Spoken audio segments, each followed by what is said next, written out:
Hi guys, home alone ako. Wala ako gagawa ngayon. Gagawin ko na lang maghugas ng plato at magwalis. Wala naman akong magagawa. Kakain na yung candies, magnonood, ang tamad. Gagawa ko na lang yung work ko sa bahay. Wala naman sila mama, kuya ko wala. Yung isa kong kuya nag-school. Yung isa kong kapatid na bunso kasama sa mama, yung babae. At yung lalaki kasama rin kay mama, yung kuya Kael na yan. Computer! Famous siya sa Philippines.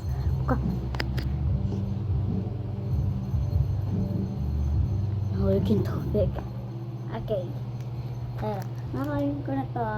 Tatapusan ko na to lahat. Pagkatapos I'm doing my work now. And see you next time. Magpapakita ako sa our things.